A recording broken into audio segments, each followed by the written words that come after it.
Good afternoon and welcome to The Rundown. I am your host, Captivating Christian, and here are some of your top stories for today, the 20th of August. Kamala Harris accepts nomination for Vice President, making history at the DNC. Night 3 featured Barack Obama's harshest criticism of Trump yet and focused on issues like gun violence and climate change, also domestic violence.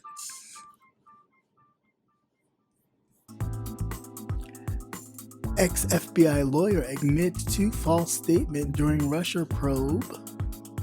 And Virginia state senator turned herself in to face charges in connection with dismantling of a Confederate monument. Black officer fired from Greensboro Police Department for condemning treatment of George Floyd. Phoenix police held a man on the hot asphalt for nearly 6 minutes before he died, video shows. And murdered for being transgender. Pennsylvania woman was found dead near a river, and warrant is out for suspects.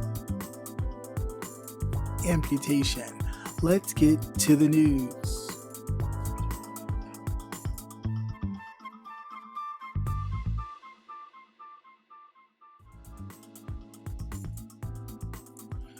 Senator Kamala Harris, Democrat out of California, officially the Democratic Party's vice presidential nominee Wednesday night, making history as the first Black woman and Asian American on a major party's presidential ticket.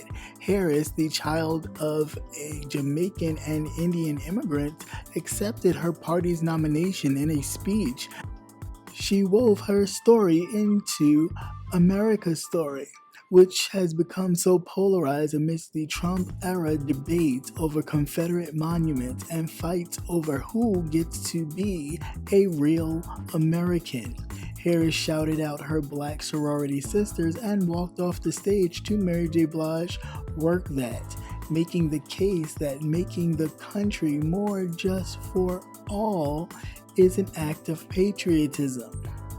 There is no vaccine for racism. We've got to do the work, she said. You are the patriots who remind us that to love our country is to fight for the ideals of our country. A star-studded night of programming at the third night of a virtual Democratic National Convention featuring former President Barack Obama, Hillary Clinton, and many others, who all ripped into President Donald Trump and urged at times and pleaded with the people to vote.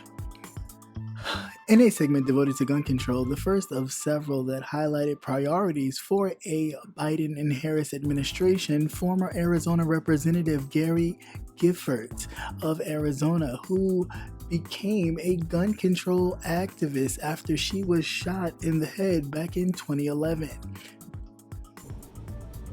Former Secretary of State Hillary Clinton, the party's 2016 presidential nominee, warned voters that they will have no excuse this election to undermine how dangerous Trump is.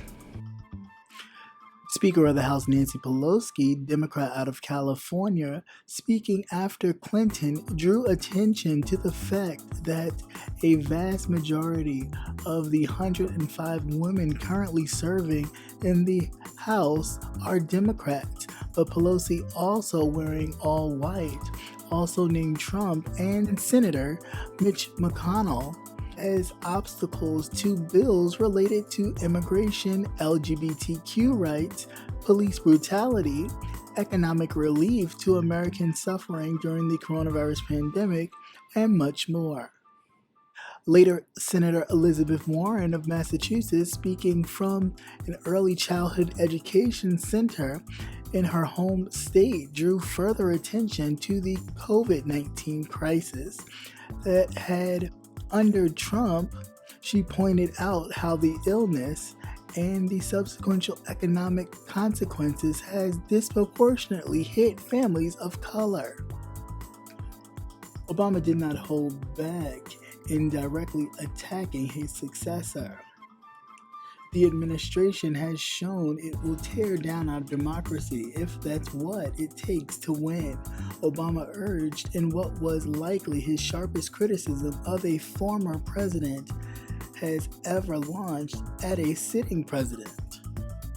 Obama went on to draw a sharp contrast between the Trump administration and Biden-Harris ticket, arguing more than anything, what I know about Joe and Kamala is that they actually care about every American, and they care deeply about this democracy. None of this should be conventional, Obama said. These shouldn't be Republican principles or Democratic principles. They're American principles. But this moment, this president, and those who enable him have shown that they don't believe in these things.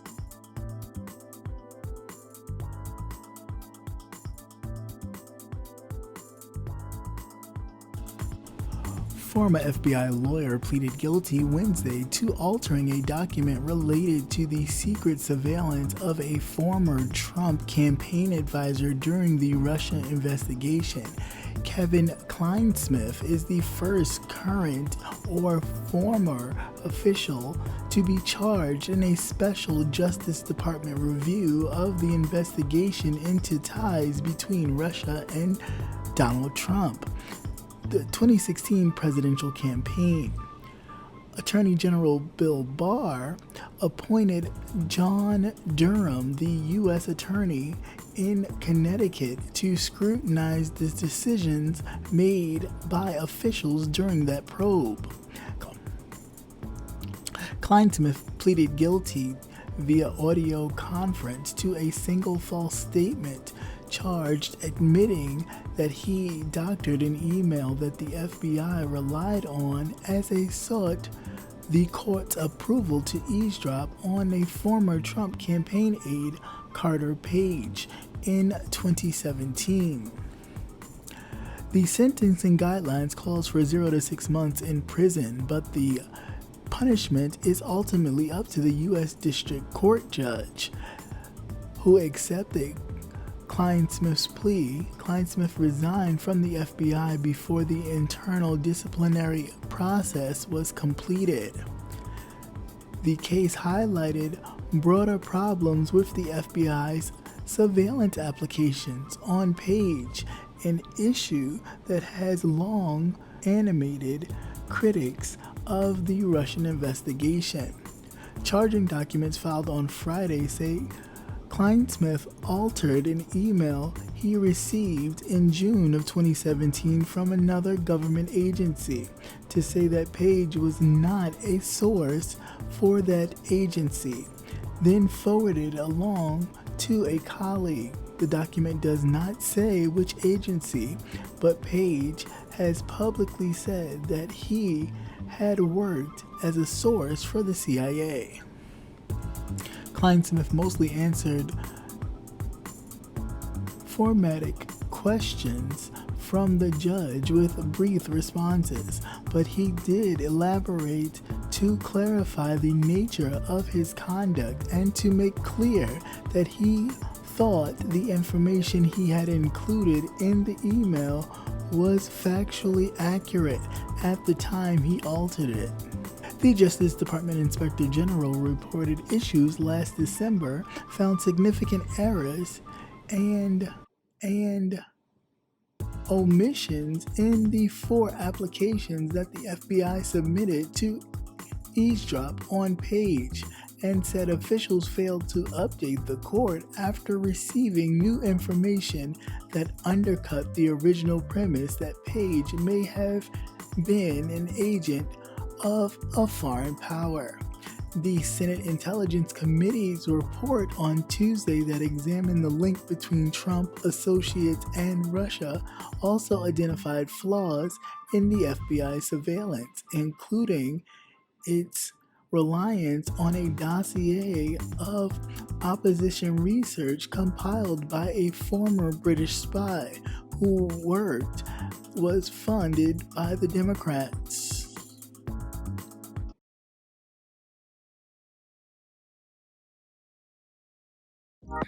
Hey, this is Captivating Christian here to remind you to tune in to Politics and Wellness every Tuesday night at 8 p.m.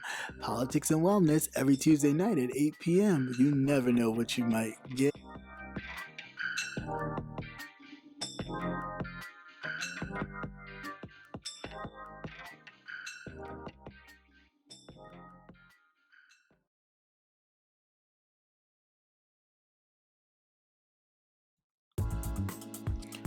Virginia State Representative Louise Lucas turned herself in to the Portsmouth, Virginia Sheriff Office on Tuesday, a day after she was charged in connection with a partial dismantling of a Confederate monument that left a man injured.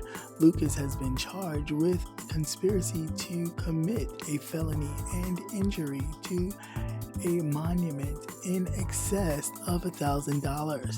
The spokesman told CNN she was released on a personal recognizance bond Tuesday afternoon.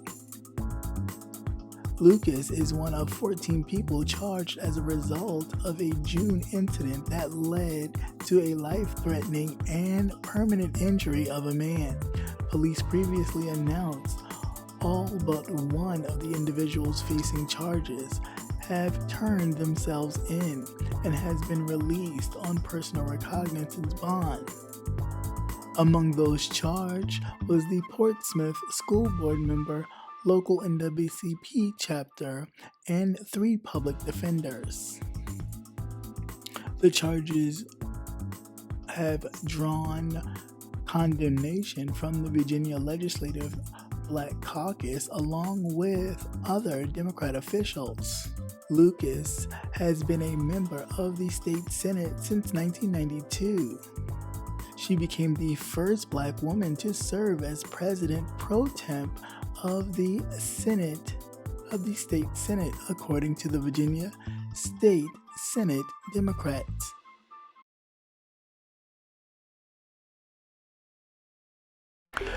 And be sure to join Jay Wilson, Rebel Son, The Official Campaign, Conscious TV, and Captivating Christian this and every Thursday at 6:45 Central Standard Time, 7:45 Eastern Standard Time for the Gentleman's Panel, where we are not afraid to go there and discuss an array of topics. See you there.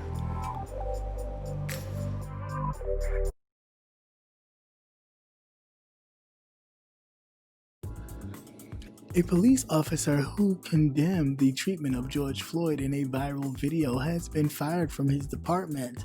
Officer Williams spoke out about the death of George Floyd in a TikTok video in which he questioned the actions of the 4 officers who were involved in Floyd's fatal May arrest. Williams said that he was disgusted by the things that happened in Minneapolis, where Floyd died after Chauvin kneeled on his neck during the arrest. Let's talk things that happened in Minneapolis, cop standpoint, right? I am disgusted with the things that happened in Minneapolis. Period, point blank. Things could have went way different. At the end of the day, let's talk facts. The guy is on the ground. He's laying on his stomach. He have handcuffs on. It's 4 of y'all, 1 of him. 4 of y'all, 1 of him. Who has control of this situation? It's not much one person could do against 4 people. Now let's get deeper, right? As an officer, you are a first responder, right? So if in the midst of you trying to gain compliance, someone is hurt, you have to render aid. So somebody's saying, I can't breathe, I can't breathe, I can't breathe. You don't think to yourself and say, oh my gosh, this guy can't breathe, he might die. Let me render aid, right? Another point, officers, other officers, if you're gonna be an officer that's gonna stand there and not help when things go wrong, come on, like you don't see that? That's the reason I got behind this badge, right? Because I want them officers that's afraid to step up, I want to be the one to step up. If I see wrong happening, wrong is not happening in my presence, right? I'm going to check it. And that's period. However, the TikTok had led him to get fired. The officer's video was shared widely online. And now the Greensboro Police Department, where he worked in North Carolina, has reportedly terminated him because they claim his video was a violation of the department's policies. Williams took to TikTok last week to update his followers, explaining that he had been on administrative leave for the past 2 months, while his department did an investigation on his video.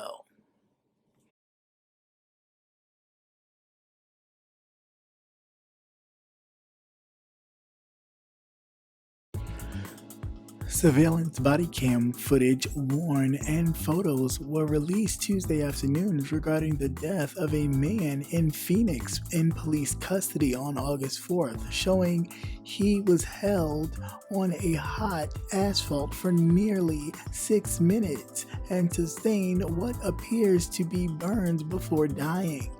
Minutes after 3 Phoenix police officers restrained 28-year-old Rem'mie Thomas Lopez on a searing blacktop, he was found unresponsive in the back of a police vehicle. 911 call. Phoenix 911, where's your emergency? Yeah, there's a dude over here at the USA Pond on 53rd Avenue in Indian School. He's kind of acting funny. He's over there licking his tongue out. I don't know what's wrong with him. And then he got ripped pants on, and he's jumping around, looking at people's cars. I don't know. It's kind of weird. I don't know. Does he look like black, white, Hispanic, and an Asian? It looks like he's Hispanic. He got tattoos on his face. He got some tan pants on, short, and they're ripped in the back. And it looks like he peed himself. I don't understand. All right. Is he in a parking lot? Yeah, he's in a parking lot of USA Pond. Okay. On 53rd and Indian School. All right. And what is he doing exactly? He's out there looking at people's cars, sticking his tongue out, holding his private part. He got ripped. You said exposing his private part? No, he's holding it, like he's scratching on it or something. Oh, okay. The officer arrived at the scene and saw a man matching the description given by the 911 caller. That man was later identified as 28-year-old Ramon Timothy Lopez. The officer drove towards Lopez. When the suspect saw the police vehicle, he ran from the officer through the parking lot before tripping onto the sidewalk of 51st Avenue and Indian School Road.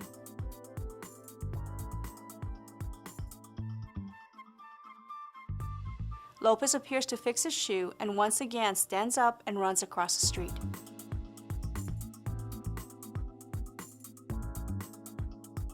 He then enters a convenience store and steals a drink from inside. As he's leaving the store, the officer drives up. Lopez throws some of the drink onto the officer and runs away. The officer who ran after Lopez was wearing body-worn camera. You will now see the rest of the incident from 3 different body-worn cameras, beginning with the first officer who ran after Lopez into heavy traffic on 51st Avenue.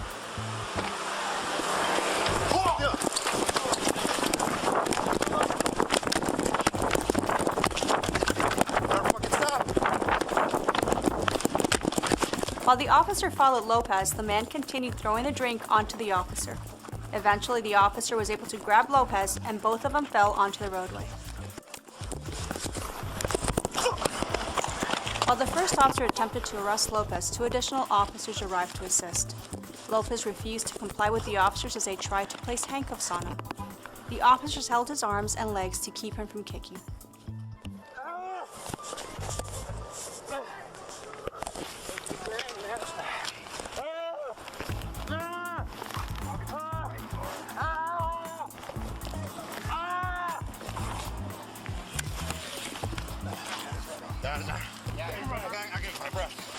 Any 21 Bravo. It's first and for this guy that we have. He's on some type of 237. Are you asking fire? Yeah. Okay. You can have fire roll here just to check this guy out. He's on some sort of 237. Once we get him in a car, we'll be all right.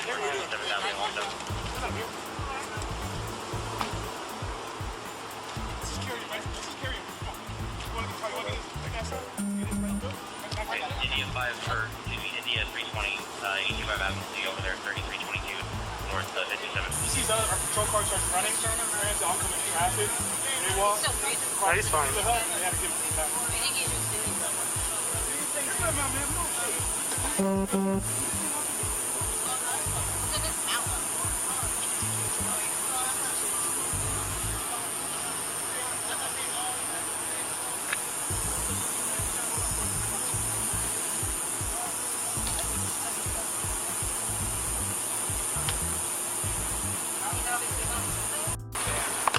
Fire personnel arrived and took over medical treatment. Lopez was later pronounced deceased by medical personnel at a nearby hospital. The cause of death will be determined by the Office of the Medical Examiner. In a summer of growing public concern over police shootings and police violence, Lopez's death has drawn public scrutiny. Numerous people on social media have posted wondering why he was held on the pavement on such a hot day, including attorney Ben Crump, who leads the George Floyd's family's legal team, who tweeted about Lopez's death.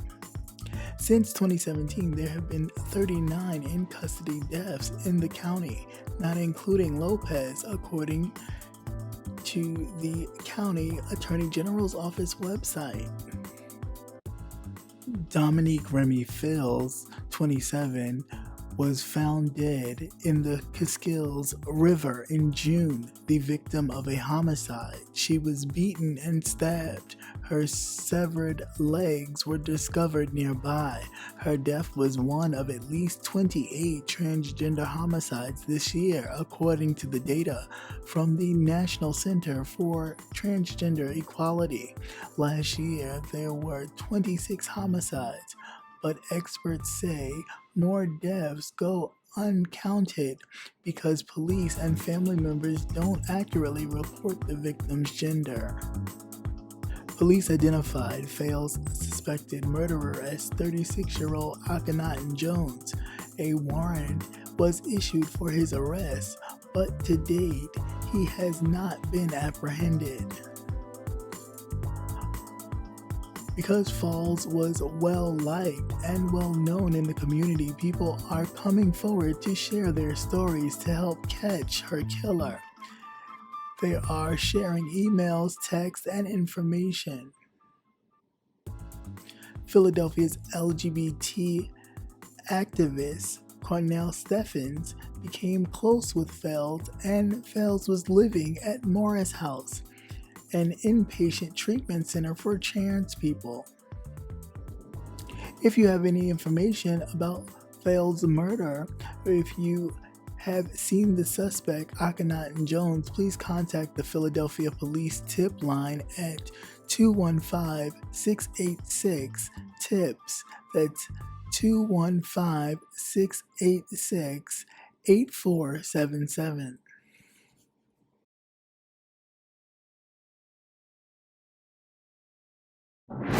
Once again, thank you for watching CCN Midday News. Hope you enjoyed. Please like, share, and subscribe. Also hit that notification button so you will never miss another news update. Have a great day. Peace.